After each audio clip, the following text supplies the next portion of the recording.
Hello friends, मैं सोनू जांगड़ा आपका स्वागत करता हूं एमएस सक्सेस पॉइंट पर। एमएस सक्सेस पॉइंट के सभी दर्शकों को राम राम, नमस्कार, गुड मॉर्निंग।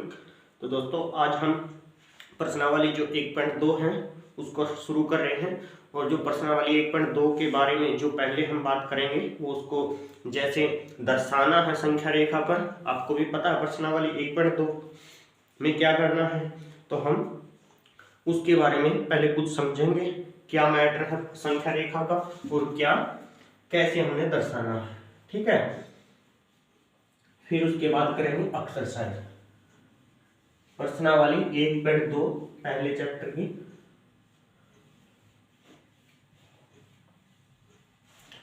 क्लास शुरू होने से पहले बच्चों आपसे रिक्वेस्ट है, अगर आपने अभी तक हमारा चैनल अभी तक सब्सक्राइब नहीं किया, प्लीज चैनल को सब्सक्राइब कर ले, बेल आइकन को दबा लीजिए ताकि नोटिफिकेशन आप तक पहुंचता रहे। अगर वीडियो बाद में पसंद आपको देखो पहले, अगर आपको वीडियो पसंद आती है तो आप लाइक कर लीजिए, शेयर कर दीजिए, अपने दोस्तों को भी बताइए चैनल के बारे में, क्योंकि यहाँ पर आपका संपूर्ण मैथ, आपको कहीं ट्यूशन पे जाने की जरूरत नहीं है। और अगर आप सहयोग करोगे तो दोस्तों मैं सोच रहा हूँ यहाँ पर आपको सभी सब्जेक्ट पढ़ाए जाए, ठीक है। तो चलिए हम संख्या रेखा पर संख्याओं को कैसे दर्शाते हैं उसके बारे में सीखेंगे पहले, ठीक है। संख्या रेखा बच्चों दो तरह की होती है। एक हमारा निश्चित बिंदु होता है और इस बिंदु को अनिश्चित बिंदु कहते हैं। इसको क्या बोलते हैं? निश्चित बिंदु कहते हैं, ठीक है। और इस जहां पर ये एरो होता है इसका मतलब ये है कि ये कभी खत्म नहीं होती, या आगे से आगे बढ़ाई जा सकती है। क्लियर? अगर हम इसको ऐसे कर दें तो इसका मतलब ये है कि इस बिंदु से लेकर इस ये जो एक डंडा लगा लो, कुछ भी लगा लो, यहां जो चिन्ह लगाया है एक जैसा, कि इसके मध्य की बातें कही गई हैं। इसका मतलब ये है। अगर हम आगे एरो ही रखेंगे तो इसका मतलब ये है कि ये आगे तक बढ़ाई जा सकती है, लेकिन ये बिंदु आगे नहीं बढ़ाया जा सकता, ये निश्चित बिंदु है। अगर हम यहां पे अगर कुछ मानेंगे और यहां पर अगर ओ मान लिया तो ओ से और यहां तक के बीच की, इसका मतलब क्या है? आगे भी एरो, इसका मतलब ये है कि आगे भी बढ़ाई जा सकती है ये, ठीक है। क्लियर? उसके बाद क्या है?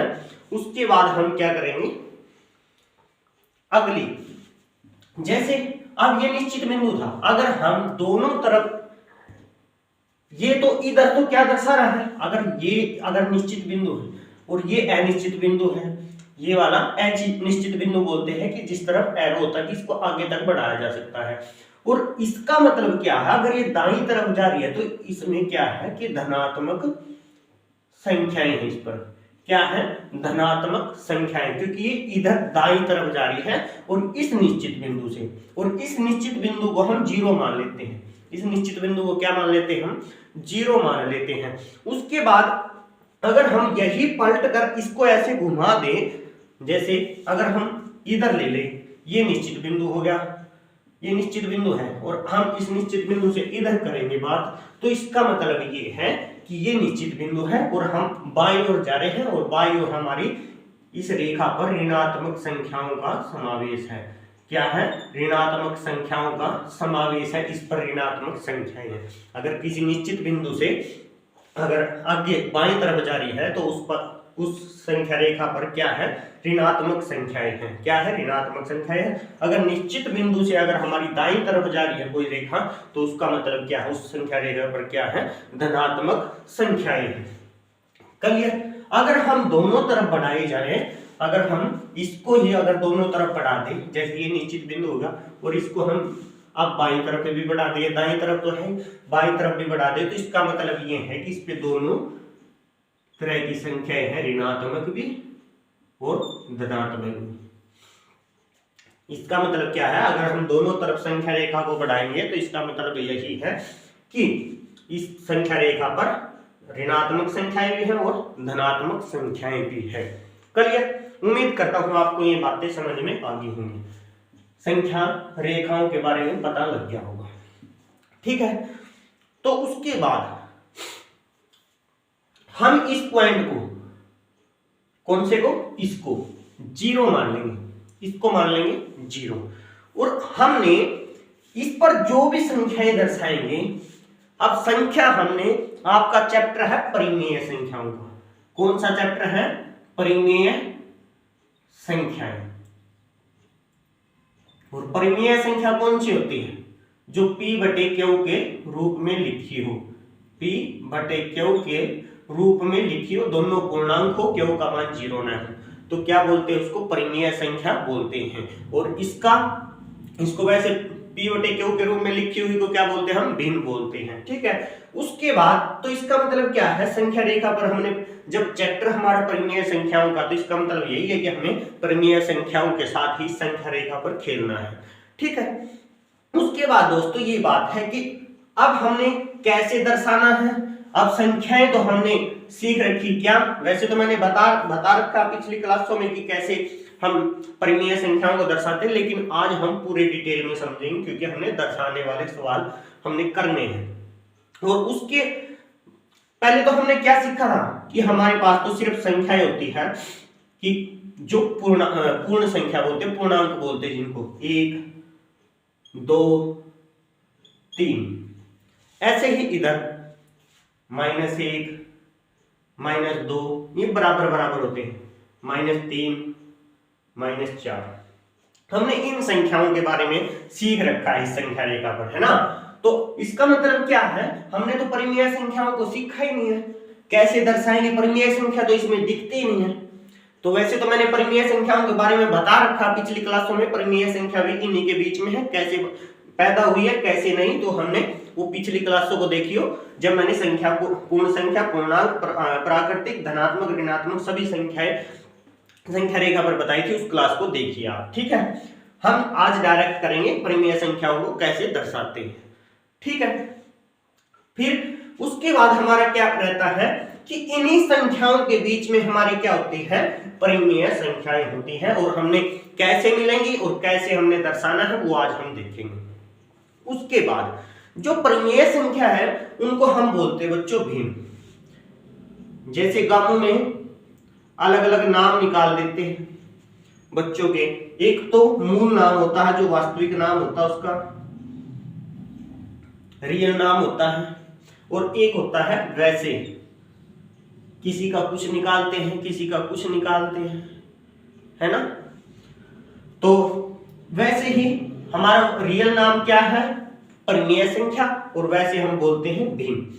तो उसके बाद हम कैसे दर्शाएं इनको, अगर हमको देखो, अगर ऋणात्मक संख्या, ऋणात्मक परिमेय संख्या हमने दर्शानी, तो वो तो इसके और इसके मध्य दर्शानी है, एक पॉइंट।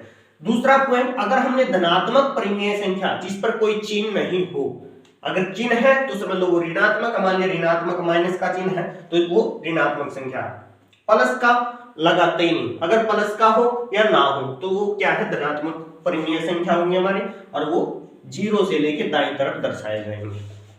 क्लियर?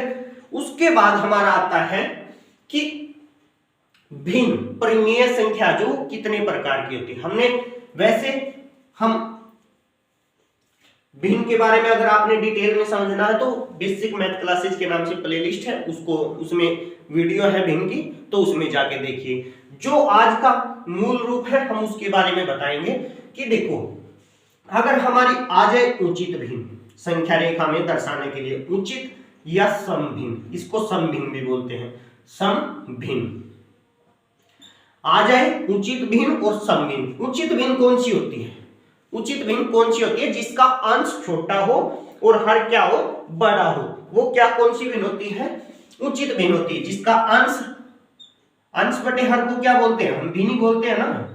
जिसका ये तो छोटा हो और ये क्या हो, बड़ा हो, हर बड़ा होना चाहिए और अंश क्या हो, छोटा होना चाहिए।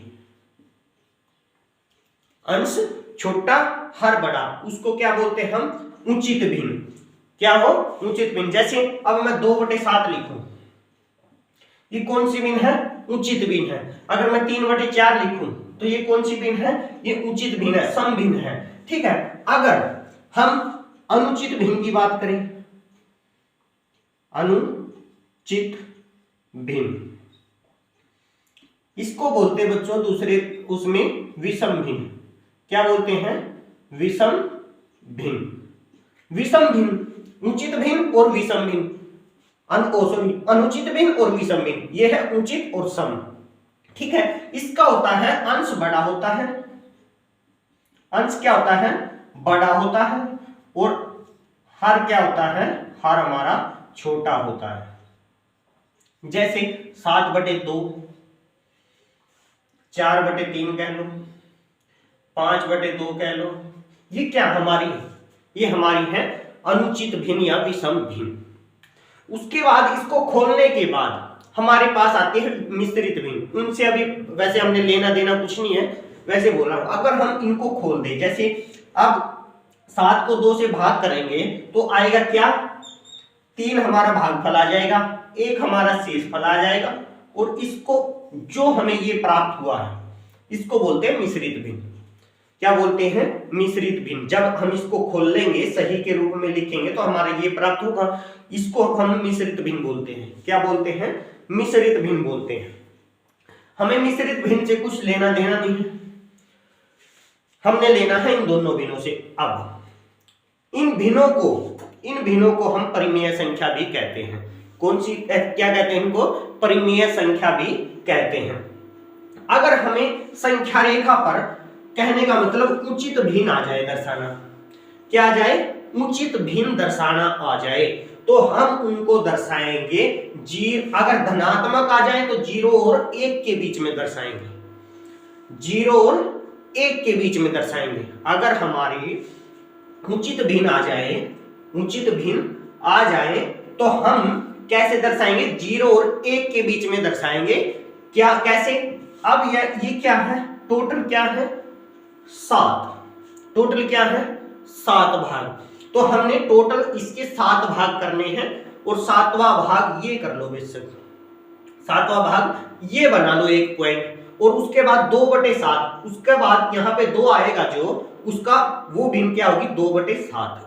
ठीक है, ऐसे ही ये 3/4, हम इसके 4 भाग बनाएंगे, और 4 भाग बनाने के बाद तीसरे भाग पर हमारा क्या होगा, 3/4 भिन्न दर्शाई जाएगी। अगर हमारी आ जाए अनुचित भिन्न यानी कि विषम भिन्न, तो हम कैसे करेंगे, हमने क्या करना है, हमने टोटल भागों को, जैसे अब हमारे पास 7/2 आ गया, क्या आ गया, 7/2, और हमारा क्या है, इसको अगर सही के रूप में खोल ले तो हम क्या प्राप्त कर रहे हैं, 3 सही 1/2 प्राप्त कर रहे हैं, 3 सही 1/2 प्राप्त कर रहे हैं। इसका मतलब क्या है, इसका मतलब ये है कि प्रत्येक में 2, अब यहां पे क्या है, यहां पे अंश हमारा बड़ा है, तो इसका मतलब क्या है कि हम हर में, ये हर क्या होता है, हर होता है 2, तो हर से हमें ये पता लग रहा है कि हमारे प्रत्येक संख्या, जैसे 0 और 1 के बीच में हमारे 2 भाग हैं, जो हर होता है हमारे कुल भाग होते हैं। हर का मतलब क्या होता है, कुल भाग। जैसे मैंने पहले भी बताया था, एक हमने वृत्त लिया और हमने ये 6ठी क्लास में भी सीख रखा है। अगर हम इसके 4 भाग बना देते हैं और एक को हम भर देते हैं, अगर मैं ये पूछूं कि इसकी भिन्न क्या होगी, तो हम क्या बोलते हैं कि 1/4, 1/4। 1/4 का मतलब क्या है कि 4 तो हमारे क्या है, कुल भाग है, और 1 हमें भरा हुआ। अगर हम इसके 2 भाग भर देते हैं तो फिर हम क्या बोलते हैं, 2/4। तो इसका मतलब क्या है, हमारे टोटल 4 भाग है और 2 हमने भर रखे हैं। ऐसे हमें भिन्नों का पता है। तो जैसे अब हमारे पास अगर हम अनुचित भिन्न यानी कि विषम भिन्न दे दी, कि आप अनुचित भिन्नों को जो भी संख्या भिन्न दे आपको मिलेंगी अनुचित भिन्न, कि आप संख्या रेखा पर दर्शाओ उनको, तो आप कैसे दर्शाओगे। अगर आ जाए ये, कि उचित भिन्न आ जाए जिसका अंश छोटा है हर बड़ा, तो हमने दर्शाना है अगर प्लस की है, धनात्मक है परिमेय संख्या, तो हमने दर्शाना 0 और 1 के बीच में। अगर वो ऋणात्मक है, नेगेटिव है और उचित भी नहीं है, तो हमने दर्शाना है -1 और 0 के बीच में। क्लियर? अगर हमारे पास आ जाए अनुचित भिन्न और विषम भिन्न, जिसका हम अब जिक्र कर रहे थे, तो हमें कैसे दर्शाना है? जो नीचे आएगा, हर तो अंश तो हमारा बड़ा मिलेगा, लेकिन हर का मतलब क्या है? हर का मतलब ये है कि हर संख्या के बीच में, जैसे 0 और 1 के बीच में, जैसे अब 7/2 ही आ गया, 7/2 ही आ गया, तो इसका मतलब ये है हमारी हर संख्या के बीच में 2 भाग है। जैसे हमने यहां पे एक पॉइंट लगा दिया और एक भाग ये हो गया, एक ये हो गया, ठीक है? तो हम इसके और इसके, जैसे 0 मान लिया, 1 भाग 2 भाग, उसके बाद हमने बनाने टोटल 7 भाग, 2 तो ये हो गए, 2 तो ये हो गए, तीसरा यू, चौथा यू, पांचवा, छठा और ये सातवां। देखो अब इसका मतलब क्या है? 3 तो हमारे कंप्लीट हो गए, 3 तो हमारे कंप्लीट हो गए। इनको बड़े बड़े ही कर लो थोड़े समझने के लिए, ये और ये थोड़े छोटे रहने दो। अब देखो इसका मतलब क्या है? अगर हमें छोटा मिल रहा है और अंश हमारा बड़ा है, तो हमने कैसे करना है? इसका जो मतलब है हर, तो इसका मतलब यही है कि प्रत्येक जो पूर्ण संख्या है हमारी, जो पूर्ण संख्या हमारी 0, 1, 2, 3, उनके बीच में क्या है? 2 भाग है। तो जैसे 0 और 1 तो भाग ये हो गया, 1 ये हो गया, 2 भाग बनाने हैं, 2 और 2 4, 2 3 6 और 1 ये, तो ये क्या बनेगा हमारा? 7/2 बनेगा। 1 2 3 4 5 6 7, तो ये कौन सा भाग बनेगा हमारा? 7/2 भाग बनेगा। उसके बाद अगर 4/3 आ रहा है, 4/3 आ रहा है, तो हम कैसे करेंगे? 4/3 का मतलब क्या है? प्रत्येक में हमारे 3 भाग होने चाहिए। प्रत्येक में 0 और 1 के बीच में 3 भाग, 1 और 2 के बीच में 3 भाग, 2 और 3 के बीच में 4 भाग। लेकिन कहां तक करें? हम इसका आइडिया लगाने के लिए, अब देखो इसका आइडिया, जैसे हमने कुछ नहीं देखना, हमने बस पहले क्या करना, तो हर देखना कि टोटल भाग कितने हैं। हमने मान लिया, देखो पहले तो देखना क्या, ये माइनस की तो नहीं कोई सी संख्या, नहीं, कोई सा भी पूर्णांक माइनस का नहीं होना चाहिए। अगर माइनस का है फिर तो हम दर्शाएंगे बाईं तरफ, 0 के ठीक बाईं तरफ। अगर हमारा आ गया प्लस की, धनात्मक है, फिर 0 की दाईं तरफ दर्शाएंगे। सबसे पहला तो स्टेप यही है। फिर उससे अगला स्टेप देखेंगे हम, क्या है ये? हर कितना है? हर क्या है? कितना है? तो हम कैसे देखेंगे हर कितना है? तो हर 3 है। तो इसका मतलब यही है कि जैसे हमने इसमें लिखे थे नहीं, वैसे ही हम यहां भी लिखेंगे कि टोटल भाग 0 और 1 के बीच में 3 होने चाहिए, 1 और 2 के बीच में 3, 2 और 3 के बीच में, हर संख्याओं के बीच में 3 भाग होने चाहिए। 3 का मतलब हर संख्याओं के कुल भाग।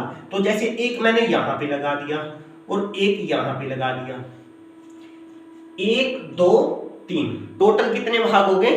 3। जितना हर हो वो भाग कहां होना चाहिए? यहां पर होना चाहिए, यहां बनना चाहिए। जैसे हमने 2 लिया था तो 1 और 2, यहां दूसरा भाग ये बनना चाहिए, 1 और 2।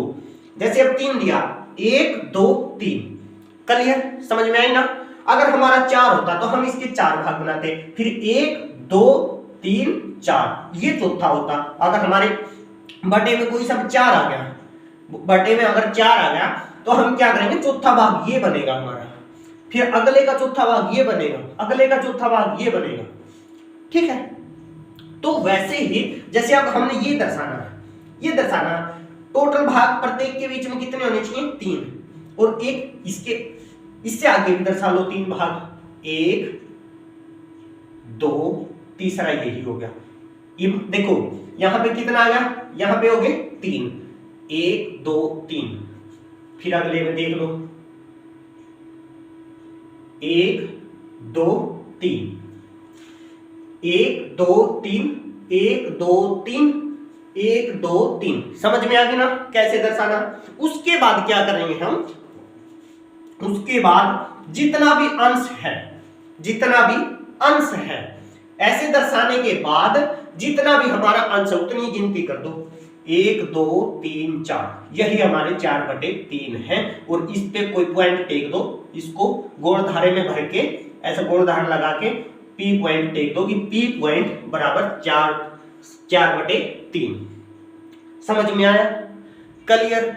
उम्मीद करता हूं अब आपको कोई दिक्कत आनी नहीं चाहिए संख्या रेखा पर दर्शाते वक्त। ठीक है, अगर हम यही संख्या जैसे अब 2/7 पहले, अब ये दर्शाएंगे। अब हम उचित भिन्नों को, ये तो अनुचित भिन्न का था, अब हम उचित भिन्न दर्शाएंगे। कैसे दर्शाते हैं उचित? अगर देखो सुनो, ये एक बात हो रहा है, अगर हमारे पास ये माइनस की आ जाती है, ये माइनस की होती है, ये क्या होती? देखो ये जरूरी नहीं है, अगर हमारी चाहे एक माइनस इस पे लगा हो या हर पे लगा हो तो वो एक माइनस की होना चाहिए, एक चिन्ह दोनों में से एक का होना चाहिए। अगर दोनों पे है तो हम माइनस से माइनस करके हम दाईं तरफ दर्शाएंगे, क्योंकि वो धनात्मक संख्या बन जाएगी। ठीक है, माइनस से माइनस उड़ा के काट के तो हमारी फिर हो जाएगी 4/3 और हम दर्शाएंगे दाईं तरफ ही।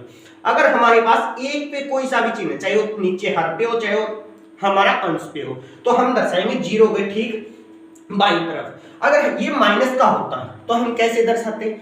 अगर माइनस का होता फिर हम यहां से लगते और इसके बीच में टोटल भाग कितने होने चाहिए? 3। 1 2 3 1 2 3। ठीक है, इनको बड़े बड़े कर लो थोड़ा। और ये संख्या रेखा बच्चों प्रकार द्वारा बनाई जाती है। ठीक है, ये जो भाग काटते हैं ना, स्केल से लाइन खींची, उसके बाद दोनों तरफ एरो लगाया, फिर उसके बाद प्रकार खोल के बराबर बराबर भाग बनाए जाते हैं। पहले चौड़े वाले प्रकार खोलो, इनके चिन्ह लगाओ 0 1 2 3, फिर उनके भाग में बराबर बराबर बीच बीच में जितने भी हैं उतने भाग बनाए जाते हैं। क्लियर? उसके बाद हमारा क्या है? अगर हाँ मैं माइनस की बता रहा था, माइनस को कैसे दर्शाएंगे? अब जैसे हमने इधर काउंटिंग की थी, हमने 3 भाग बना दिए ना, ये 0 था हमारा, क्या था 0, और इसके भाग 3 बना दिए। तो अब हम क्या करेंगे? 3 तो भाग बना दिए, 1 2 3, ये 3 हो गया, उसके बाद 4, तो ये हमारा पॉइंट क्या होगा? -4/3। और इस पॉइंट को हमने क्यों नाम दे दिया? अगर हमारा माइनस का होता तो हम ऐसे दर्शाते इसको। ठीक है, वैसे जैसे इधर टोटल भाग बनाए थे 3, ऐसे ही हमने इधर बनाया कि एक 0 को काउंटिंग नहीं करेंगे पहली बार में, कहीं एक इसी को मान लो 1 और एक इसको बीच में एक डंडा खींच के यहाँ पे सीधा 2 ये हो जाए, 3 ये बना दो। नहीं, 0 को छोड़ना, क्योंकि 0 तो वो पॉइंट है जहां से हम चले हैं, हमने वो छोड़ दिया है। अगला जो पद हम देखेंगे वही हमारा 1 बनेगा। ठीक है, 1 पॉइंट बनेगा, दूसरा 1, तीसरा। अब हमने इन दोनों के बीच में भाग बनाए, फिर इन दोनों के, फिर इन दोनों के बराबर बराबर भाग बना के उसके बाद ऐसे दर्शाना है। क्लियर? अगर हमारा आ जाए जैसे अब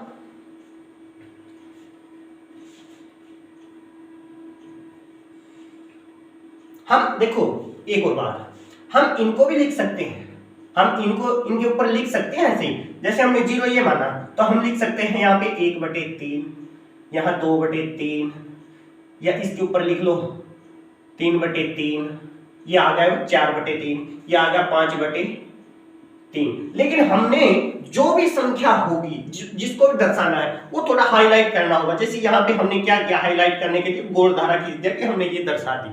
ठीक है, हम इसको एरो भी दे सकते हैं इधर कि ये हमारी 4/3 है, क्योंकि हमने इसी को दर्शाना था, अगले ने यही संख्या दी कि हमें इसको दर्शाओ। ठीक है, उसके बाद हम उचित भिन्नों को सीखेंगे।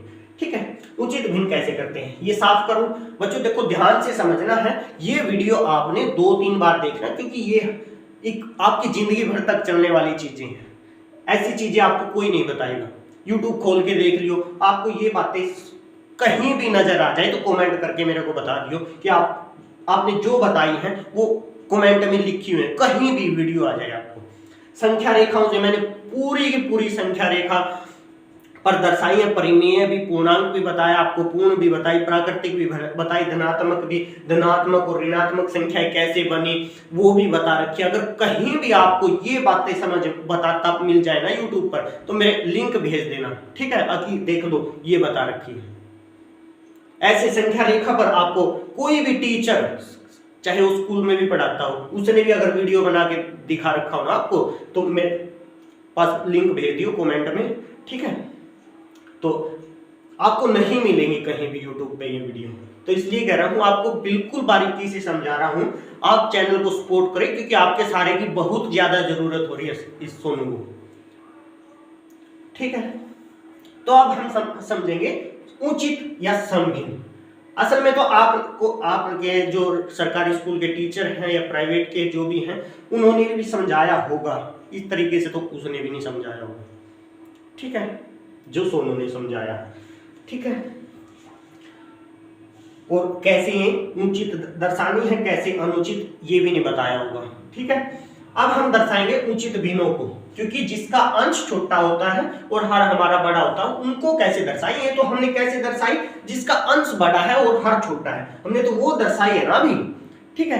लेकिन हमने ये दर्शाने के लिए सिर्फ एक ही पक्ष में चाहिए, ये दर्शाने के लिए हमें एक ही पक्ष चाहिए, ये इतने भाग बनाने की जरूरत नहीं, क्योंकि वो तो जो एक ही पक्ष है वो चाहे 0,1 माइनस का हो चाहे 0,1 हमारा प्लस का हो, सिर्फ वही चाहिए, ठीक है। इस वीडियो को 2-3 बार देखना बच्चों, आपको समझ में आ जाएगा, बिल्कुल बारीकी से ही आ जाएगा।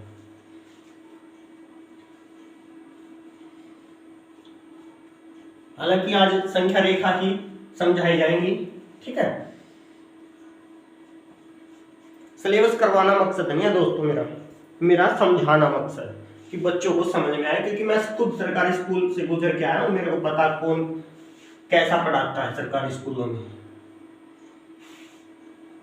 अब देखो दोस्तों, मैंने दोनों तरफ एरो लगाई। अगर दोनों तरफ एरो तब लगानी हमने जब हमने क्या करना हो, जब हमने दोनों तरह की संख्याओं को दर्शाना हो, जब हमने दोनों तरह की संख्याओं को दर्शाना हो। चलो हम इसको मानते हैं, इसको हमने 0 माना और यहां पे माना, यहां पे हम मान लिया 1 मान लेते हैं। अगर हमने पॉजिटिव यानी कि धनात्मक संख्याओं को दर्शाना है, जैसे ये क्या है हमारी उचित भिन्न है, कौन सी भिन्न है, उचित भिन्न है, समभिन्न है। तो हम इनको कैसे दर्शाएंगे, हम इनको कैसे दर्शाएंगे वो बातें सीखते हैं, ठीक है। इनको दर्शाने के लिए हमने कुछ नहीं करना, वो दर्शाई जाएंगे। देखो हमने 0 और 1 के बीच में हमने इसलिए लिया क्योंकि पॉइंट ज्यादा है, यहाँ पे क्या है, पॉइंट ज्यादा है।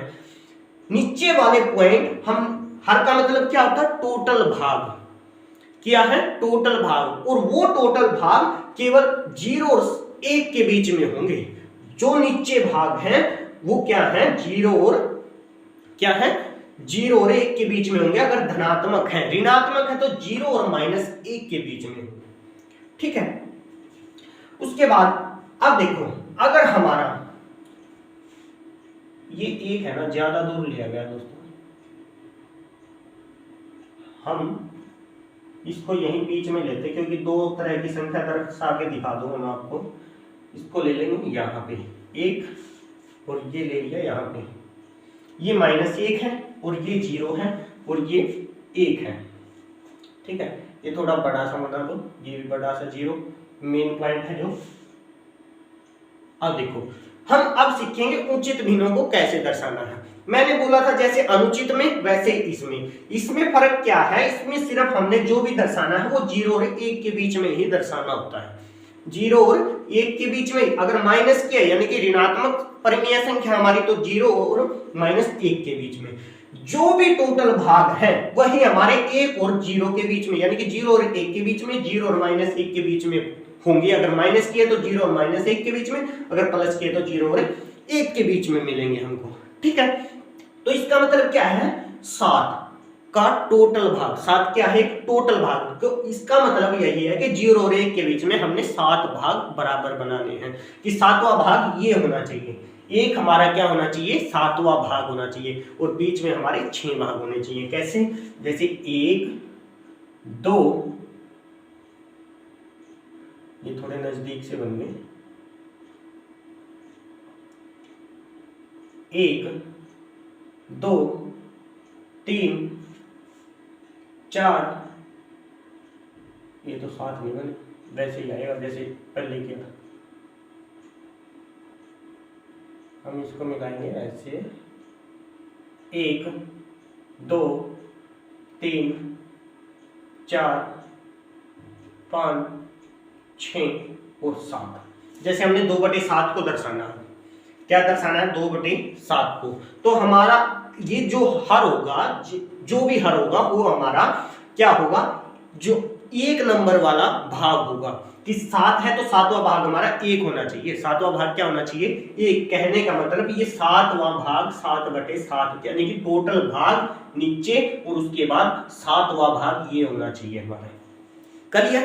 उसके बाद अगर हमारे पास अब 2/7 को दर्शाना है, हमने बेरा है कि ये टोटल भाग कितने हैं, 7 है। कितने हैं, 7। तो हम 0 की तरफ से चलते जाएंगे, 0 1 2, तो ये हमारा क्या है, 2/7। इसको हाईलाइट कर दो। अगर इसको 1/7 थोड़ी छोटी लिख दो, इसको ये 3/7 हो गया। इसको थोड़ा बड़ा लिख के दिखा दो, 4/7 हो गया, या 5/7 हो गया, ये 6/7 और ये 7/7। तो ऐसे हम, अगर हमने 3/4 दर्शाना तो इसको कैसे दर्शाएंगे, इसका मतलब ये हो जाएगा, हमने तो ये हर कितना है, 4, तो हमारे ये चौथा भाग होना चाहिए, 4/4 ये होना चाहिए। तो बीच में कितने आएंगे, 3 भाग। हमने एक इधर खींच दिया, ये बना दिया, एक इधर और एक इधर, तो 3 ये हो गया, चौथा ये होगा 4/4। तो हमने तीसरे पे गोल धारा करके 3/। अगर हमारा यही देखो, अगर हम उचित भिन्न को दर्शा रहे हैं, उचित भिन्न को दर्शा रहे एक संख्या में यही एक ही दर्शाएंगे। अगर हमारे हर बराबर हैं तब दर्शा सकते हैं हम, माइनस के भी और भी संख्याएं दर्शा सकते हैं अगर हर बराबर है। अगर हर बराबर नहीं है हमारे, अगर हर बराबर नहीं है हमारे, तो प्रत्येक संख्या में जितने हर होंगे उतने ही हमने संख्या रेखा पर भाग बनाने पड़ेंगे। और भाग बनाने के लिए अगर अलग अलग है तो अलग अलग ही हमने संख्या रेखाएं बनानी पड़ेंगी। जैसे अब मान के चलता हूं मैं, ये माइनस का है, ये -3/4 है, और फिर हमने ये माइनस की हमने क्या करना है, ये इधर वाली बनानी है, 0 से -1। इसका मतलब अब क्या है कि इसका मतलब ये है कि टोटल भाग कितने होने चाहिए हमारे, टोटल भाग 4। तो हमने 0 और 1 के बीच में, कहने का मतलब टोटल भाग 4 ये होना चाहिए, ये 4/4 होना चाहिए, ये 4/4। इसका मतलब 3 भाग बीच में आने चाहिए, 1 2 3, 1 2 3 और ये चौथा भाग, 1 2 3 ये चौथा भाग। ये थोड़ा पास से आ गया, इसको थोड़ी आगे सरका देते हैं। अब मानिए ये यहां से है, यहां पे लिखेंगे -1 और ऊपर लिखेंगे -4/4, ठीक है। और ये है हमारा 0। तो अब हम इसको कैसे दर्शाएंगे, हमने कुछ नहीं करना, हमने तीसरे पॉइंट पे जाना, बस 1 2 3, यही हमारा क्या है, -3/4 है। यही हमारा, मान लिया P पॉइंट लगा दिया तो -3/4 है। कहने का मतलब अगर हमारी माइनस के तो 0 के हम बाईं ओर जाएंगे, अगर हमारी धनात्मक संख्या 0 के ठीक बाईं ओर खींच के तब करेंगे। हम इतनी ही संख्या रेखा खींचेंगे अगर हमने माइनस की दर्शानी है, अगर हमने दोनों दर्शानी है तो 0 से हम दाएं भी लेंगे और बाएं भी लेंगे, ठीक है। अगर हमारे हर समान है, ठीक है, अगर हर समान है। अगर हमने दर्शानी है अलग अलग तो हमने क्या करना है, हमने अगर धनात्मक है तो 0 के ठीक दाएं दाएं खींचेंगे, अगर हमने ऋणात्मक है 0 के ठीक बाएं बाएं खींचेंगे। ये आपकी है संख्या रेखाओं को ऐसे दर्शाना, ठीक है। तो अब हम चलते हैं संख्या रेखाओं के कैसे दर्शाया जाता है, सॉरी कैसे दर्शाया जाता है ये तो बता दिया। अब जाएंगे हम एक्सरसाइज को शुरू करते हैं, ठीक है।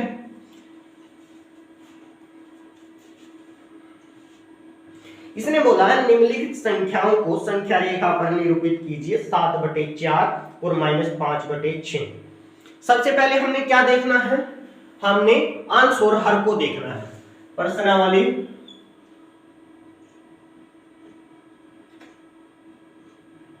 1.2 इसमें यही एक्सरसाइज होगी बस, उसके बाद दूसरा चैप्टर हो जाएगा शुरू, है ना। यही एक्सरसाइज है दोस्तों, ठीक है। इसके बाद दूसरा चैप्टर शुरू कर लेंगे हम, लेकिन आज तो हमने सिर्फ संख्या रेखा ही पहला सवाल होगा।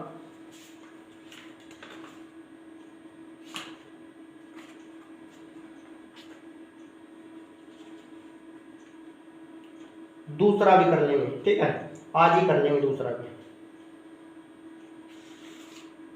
2 सवाल कर लेंगे आज, ठीक है। देखो प्रश्नावली 1.2 दोस्तों, तो हम करेंगे संख्या रेखाओं पर। सबसे पहले देखो पहला भाग क्या है 7/4 और दूसरा भाग दिया इसने -5/6, ये दे दिया -5/6। हमने कुछ नहीं करना दोस्तों, सबसे पहले हमने हर और अंश को देखना। हमने ये देखो, ये तो क्या होगी हमारी विषम भिन्न। अगर हमारा अंश बड़ा है और हर छोटा है तो ये इस पे लिख दो विषम भिन्न, ठीक है। अगर आपको नहीं पता है इन चीजों का तो मैं मैंने बताया भी है, उसकी परिभाषा लिख सकते हो। उचित भिन्न की, जिस भिन्न का उचित भिन्न की बोल रहा हूं मैं परिभाषा, उसको लिख लीजिए। उचित भिन्न देखो परिमेय संख्या हमारी ऋणात्मक भी हो सकती है और धनात्मक भी, ठीक है। ये मन में आप ये बताने की, अगर आपको नहीं पता है, जरूरत होती है बताने की। अगर आपको नहीं पता तो ये समझ लो आपको जिंदगी भर याद रखने वाली बात है। तो उसके बाद क्या है, उचित भिन्न की परिभाषा लिख लो। अब जिस भिन्न की लिखो, जिस भिन्न का अंश हर से छोटा है, अंश हर से छोटा है, कहने का मतलब क्या है कि हर बड़ा है और अंश हमारा क्या है, छोटा है। जिस भिन्न का अंश हर से छोटा है तो वो कौन सी भिन्न है, उचित भिन्न कहलाती है। उचित भिन्न या समभिन्न कहलाती है। ये तो थी हमारी उचित भिन्न की परिभाषा। अब हम अनुचित भिन्न की या विषम भिन्न की, जिस भिन्न का अंश हर से बड़ा है, जिस भिन्न का, ये अनुचित की बोल रहा हूं मैं, जिस भिन्न का अंश हर से बड़ा है तो उसे क्या कहेंगे हम, अनुचित भिन्न या विषम भिन्न कहते हैं, ठीक है। सबसे पहले हमने क्या देखना है इनमें, संख्या रेखा से दर्शाने के पहले हमने देखना है कौन सी भिन्न है, विषम भिन्न है या सम भिन्न है, यानी कि उचित भिन्न है या अनुचित भिन्न है। तो ये कौन सी भिन्न है, विषम भिन्न, अनुचित भिन्न। तो इसमें क्या होगा, इसमें हमारी संख्या रेखा पर हमने क्या बनाने हैं कि हमने अलग अलग भाग में दर्शाया। कहने का मतलब 0 रेख से भी फालतू में दर्शाई जाएगी, जिसका हमारा अंश बड़ा है। और इसको पता लगाने के लिए कैसे, जैसे हमने अब 7 को 4 से भाग दिया, 4 से भाग दिया, 4 × 4, इसका मतलब क्या है, इसका मतलब ये है कि अगर हमारे 1 आने के बाद हमने भाग दिया ना, 7 को 4 से भाग दिया, इसका मतलब ये है कि 1 से ऊपर 3 दर्शाए जाएंगे, यानी कि 1 से आगे तक संख्या आएगी, 1 से आगे तक संख्या आएगी। लेकिन अगर हम इसको दर्शाए, जैसे अब 5 को अगर हम 6 से भाग दें, जैसे हमने इसको दिया, हम 6 से भाग दें, इसका मतलब क्या, नहीं चली, पॉइंट पहले ही लग गया, तो हम इसको क्या बोलेंगे, ये तो पॉइंट 0 आ गया पहले, इसका मतलब क्या है, 0 और 1 के अंदर दर्शाई जाएगी, 0 और 1 के अंदर ही दर्शाई जाएगी। क्लियर। तो हमने क्या देखना, पहले हमने उचित व अनुचित भिन्न देखना है, और अगर हमने भाग करके देखना है तो हमें ये पता लग जाएगा, अगर अंश हमारा बड़ा है तो ये पता लग गया हमें कि ये 1 से फालतू तक 3 भाग और बनेंगे, 1 और 2 के बीच में, जितने यहाँ पे आएंगे उससे एक फालतू और इसके बीच में दर्शाएंगे। जैसे यहाँ पे अब 2 आ जाता तो हम एस्टिमेट लगा लेते कि 2 और 3 के बीच में आएगा, अब आया हमारा 1, तो इसका मतलब ये है कि 1 और 2 के बीच में दर्शाई जाएगी, 1 और 2 के बीच में दर्शाई जाएगी। अगर यहाँ पे कोई भी ऐसी संख्या आ गई जिसका 7 आ गया, तो इसका मतलब ये है कि 7 और 8 के बीच में दर्शाई जाएगी। क्लियर। वो कैसे दर्शाई जाएगी हम देखते हैं। हमने देख लिया ना, ये क्या है, विषम भिन्न। तो हम एक संख्या रेखा बनाएंगे, चाहे हमने यही 0 ले लिया, यहाँ पे 0 ले लिया, और इसको ये पता हमने धनात्मक संख्या, इस पे कोई चिन्ह नहीं है ऋणात्मक, तो ये धनात्मक संख्या है, तो हमने ये संख्या रेखा बनाई। अब हमने क्या करना है, अब हमने ये करना है कि इसका मतलब क्या है, प्रत्येक के 4 भाग है और अंश हमारा क्या है, बड़ा है, अंश क्या हमारा बड़ा है और हर हमारा छोटा है। हमने भाग करके देखा तो इसका मतलब क्या है कि 7 को हमने 4 से भाग दिया तो 1 आ गया और 3 हमारे क्या बच गए, शेष बच गए। तो इसका मतलब जो यहाँ पे भागफल आए उसका मतलब ये है कि उसके जो यहाँ पे आए उसके और उससे एक फालतू कितना 2 हो जाएगा, एक से एक फालतू कितना 2 हो जाएगा, तो 1 और 2 के बीच में। तो हमने संख्या रेखा पर 2 भाग बनाने जरूरी है, 2 भाग बनाने जरूरी है। जैसे हमने एक ये बना लिया, इसको बोल दिया 1 और 1 बना दिया ये, इसको बोल दिया 2 भाग। यहां से कैसे पता लगा, क्योंकि यहाँ पे एक आके और शेष फल बच गया। शेष फल बचने का मतलब ये है कि अगर शेष फल बच गया तो समझ लो 1 और उससे फालतू आएगा, शेष फल नहीं बचा तो समझ लो उसी पर आएगा, जो भी पॉइंट यहाँ पे आएगा। अगर यहाँ पे 2 आ जाता तो समझ लो यहाँ पे ही सिर्फ यही पॉइंट होगा हमारा। अगर शेष फल बच गया तो समझ लो जो यहाँ पे आएगा उससे एक फालतू, जैसे 1 आया यहाँ पे, 1 और 2 के बीच में संख्या रेखा मिलेगी हमको। कहाँ मिलेगी हम बाद में देखेंगे, इतना हमें आइडिया हो गया। तो हमने 2 भाग संख्या रेखा पर बनाने जरूरी है। जैसे हमने पता लग गया 2 भाग बनाने हैं तो हमने 2 भाग बना लिए। उसके बाद हमने क्या देखना, उसके बाद देखना हर कितना है, हर कितना है 4। तो इसका मतलब ये है कि इसके प्रत्येक 0 और 1 के बीच में, 1 और 2 के बीच में 4 भाग होने हैं कि चौथा भाग ये होना चाहिए। चौथा भाग कौन सा होना चाहिए, ये। तो बीच में कितने भाग आएंगे, 3, 1 2 3। ये थोड़े ज्यादा बड़े बड़े से हो गए। हमने 1 ये इधर लिया, 2 ये इधर और 3 ये इधर, ठीक है।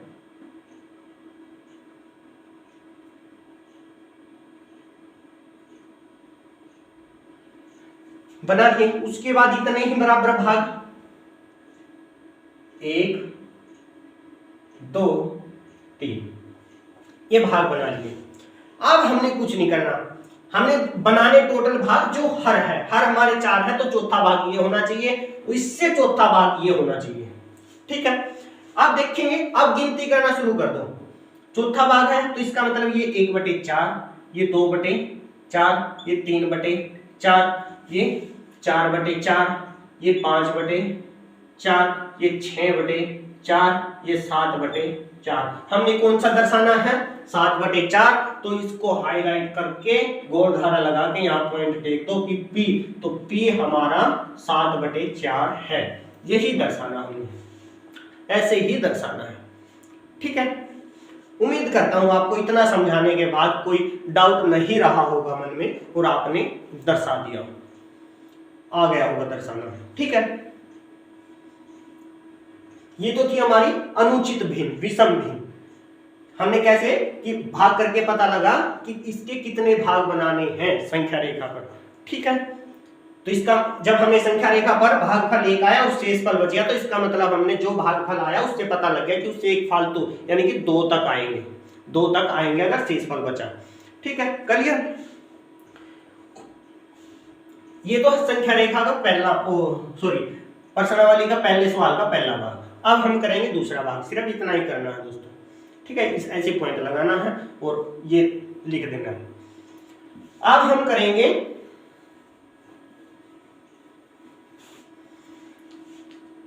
सेकंड। अब हम इसको करेंगे, पहले भाग करके देखेंगे। देखो पहले सबसे पहले क्या देखना हमने, कोई चिन्ह है तो इसका मतलब ये ऋणात्मक है।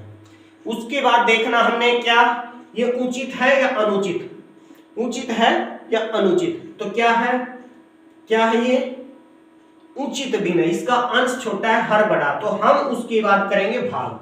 मान लीजिए 5 को 6 से भाग करना है, 5 को 6 से भाग करना।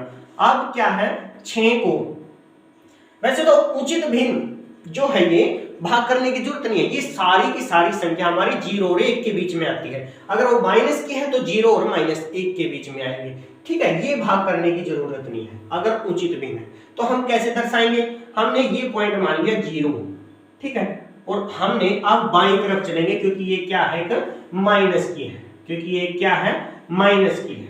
ऐसे खींच ली, ये हमारा 0 पॉइंट, और हम इसको यहां पे क्या मानेंगे, 1 माना, -1, क्या माना, -1, क्योंकि हमने इसमें 6 भाग बनाने, और ताकि उसको दर्शाने, जो देखे पेपर हमारा चेक करे तो वो हमारा क्या करे, देखते ही उसको खुल में समझ में आ जाए, खुल आके हाँ साफ साफ कर रखे उसने, ठीक है। इसलिए हमने बड़ी लाइन के बड़ा एक बनाया और उसके बीच में हमने भाग बनाए। भाग कितने बनेंगे, जो हर है, हर के जो भी है, चाहे वो उचित भिन्न हो चाहे अनुचित, उतने ही भाग बनेंगे जो हर है। हर का मतलब क्या है, ये पॉइंट जो पहला है, जो ये एक आएगा वो उधर, मान लिया 1 प्लस का है, ये माइनस का, तो इसका मतलब ये क्या होना चाहिए, 6/6 होना चाहिए माइनस का, ठीक है। ये माइनस का 6/6 है, तो हमारे ये छठा भाग होना चाहिए।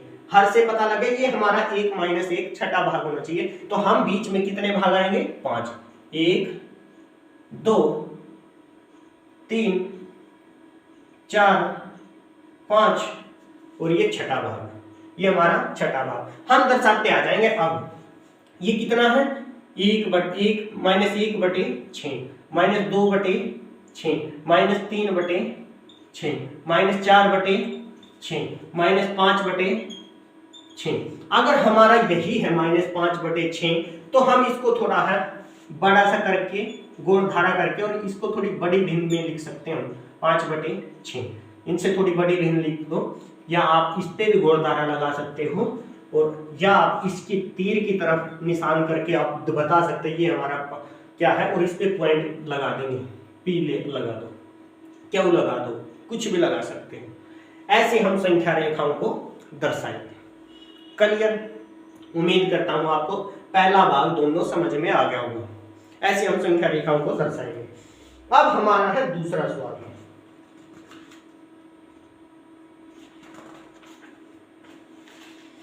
दूसरे सवाल में सभी हमारे क्या है, माइनस के हैं, और हमें उचित भिन्न ही दी हुई है। क्या दी है, उचित भिन्न ही दी हुई है, और 3 भिन्न हमें इकट्ठी एक ही संख्या रेखा पर दर्शानी है। क्यों, क्योंकि उसके हर समान है, तीनों की क्या है, हर समान है। संख्या रेखा पर दर्शाना हमने क्या है, -2/11, ये दूसरा सवाल है, -2/11 -5/11 और -9/11।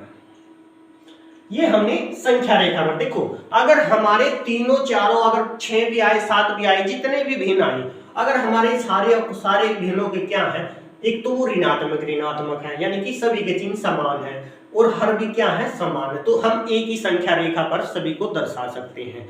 तो जितना हर है सब, देखो ये उचित भिन्न है, तो इसका मतलब ये क्या है, उचित भिन्न हमारी 0 और 1 के बीच में दर्शाई जाएगी। अगर ये माइनस है तो 0 और -1 के बीच में, तो हमने सीधी सी बात है यहाँ एक पॉइंट 0 माना, और यहाँ क्या है, यहां से हमने क्या मान लिया, 1 मान लिया, -1, क्या माना, -1 मान लिया।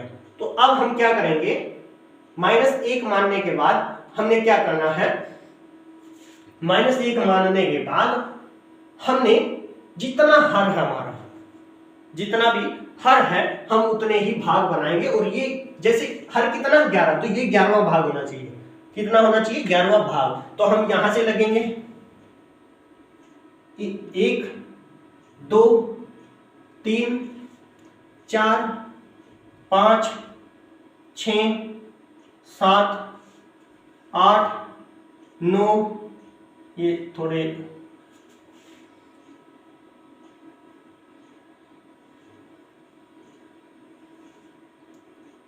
1 2 3 4 5 6 7 8 9 10, ये हमारा क्या होगा, 11वां भाग होगा। ये हमारा क्या होगा, 11वां भाग, यानी कि -11/11, -11/11। तो अब हम बिनों को दर्शाएंगे, यहां से लग जाएंगे। टोटल भाग कितने, 11, तो बटे में 11 ही आएगा। 1/11 माइनस के, -2/11 -3/11 -4/11 -5/11 -6/11 -7/11 11, -8/11, -9/11, -10/11। तो अब हमारी ये भिन्न दर्शाई गई है और ये कौन सी है, -11/11। और जो भी दर्शाना हमने, अब एक तो -2/11 इस पर कर दो डॉट, इसको लिख दो P पॉइंट। उसके बाद -5/11 ये रहा, इसको कर दो Q पॉइंट, ठीक है। और ये क्या है, -9/11, ये -9/11, इसको कुछ भी R टेक सकते हैं। तो हम लिख सकते हैं यहां पे P बराबर -2/11 और Q बराबर है -5/11 और R बराबर है -9/11। हमने यहां संख्या रेखा पर दर्शा दिए हैं, संख्या रेखा पर निरूपित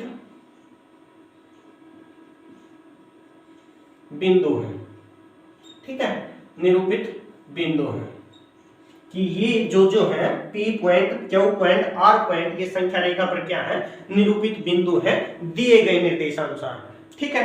तो ये हमारे क्या है, हमारी ये संख्या रेखा पर हमने ऐसे दर्शाना। उम्मीद करता हूं आपको संख्या रेखा वाला चैप्टर दोस्तों कंप्लीट आ गया होगा। कल से हम परिमेय संख्याओं को लिखना सीखेंगे कि परिमेय संख्याओं, दो संख्याओं के बीच में परिमेय संख्याएं कैसे लिखी जाती हैं। मैंने बोला था ना कि संख्या रेखा को दर्शा के कि इनके बीच में अनगिनत परिमेय संख्या होती है, ठीक है। तो वैसे ही हम अनगिनत परिमेय संख्या लिखेंगे संख्या रेखाओं के बीच में। दो परिमेय संख्या दे दी तो उनके बीच में संख्याएं रेखा सीखेंगे, ठीक है। उसका भी बीच में जैसे पहले हम क्या करवाएंगे, पहले हम बेस करवाएंगे आपको, उसके बारे में बताएंगे कैसे बनी परिमेय संख्या, कैसे हमने लिखनी है, पूरा बेस क्लियर करके तब हम एक्सरसाइज की तरफ बढ़ेंगे जैसे आज बढ़े। एक्सरसाइज में तीसरे सवाल से लगेंगे और हमने क्या है 7 सवाल है, 7 जितने भी होंगे, अगर हम मान लिया बेसिक कंप्लीट करवाएंगे कल भी, जैसे आज हमने संख्या रेखाओं के बारे में कहा, तो शायद हमारे पूरे नहीं होंगे तो उससे अगली क्लास में हो जाएंगे, ठीक है। लेकिन कोशिश करेंगे कि कल ही पूरे करते हैं, ठीक है। उम्मीद करता हूं दोस्तों आपको ये वीडियो पसंद आई होगी। अगर वीडियो पसंद आई है, आपको समझाना पसंद आया है, तो चैनल को आप सब्सक्राइब कर लो। अगर नहीं किया है चैनल सब्सक्राइब, अगर सब्सक्राइब करो, जो भी सब्सक्राइब करें बेल आइकन को जरूर दबा लीजिए ताकि नोटिफिकेशन आप तक पहुंचता रहे और वीडियो आप तक पहुंचती रहे, आप आसानी से वीडियो देख सको, ठीक है। वीडियो पसंद आई है तो लाइक करें, शेयर करें दोस्तों, तुम्हारे साथ की बहुत ज्यादा जरूरत है, क्योंकि मैं सोच रहा हूँ MS सक्सेस पॉइंट पर आपके सभी सब्जेक्ट पढ़ाए जाए और आपको कहीं जाने की, ट्यूशन की आपकी सारी फीस टोटली बचे, ठीक है। और उसके लिए आपके सहयोग की जरूरत है। आपने अपने दोस्तों से हर किसी को बताना पड़ेगा, जो आपके रिलेशन में है, जो पढ़ रहा है, चाहे वो आपका दोस्त 6ठी क्लास का है, आप मान लिया 8वीं क्लास में हो, 6ठी क्लास के भी बैच शुरू हो रहे हैं, 6ठी क्लास का भी संपूर्ण मैथ होगा, 6ठी से 10वीं तक का संपूर्ण मैथ होने जा रहा है। ये नहीं है कि आपका 8वीं क्लास का ही होने लग रहा है, ठीक है। तो 10वीं तक के बच्चे जुड़े रहें हमारे साथ और सहयोग करें। सहयोग सिर्फ इतना है, चैनल सब्सक्राइब कर लो और वीडियो को ज़्यादा से ज़्यादा शेयर करो, चैनल सब्सक्राइब करने की भी बोलो दूसरों को भी, ठीक है। अगर आपका जितना सहारा होगा उतना ही जल्दी आपके पास यहाँ पे सभी सब्जेक्टों के टीचर होंगे और गुणवान टीचर होंगे, जो आपको घर बैठे आसानी से आपके दिमाग में बांट सके हर चीज़, हर बात, ठीक है। आपको कहीं जाने की जरूरत नहीं है, ठीक है। उम्मीद करता हूँ आपको ये वीडियो पसंद आई होगी, तो लाइक करें, शेयर करें, कमेंट करें ताकि मेरा हौसला बढ़ता रहे। जय हिंद, जय भारत।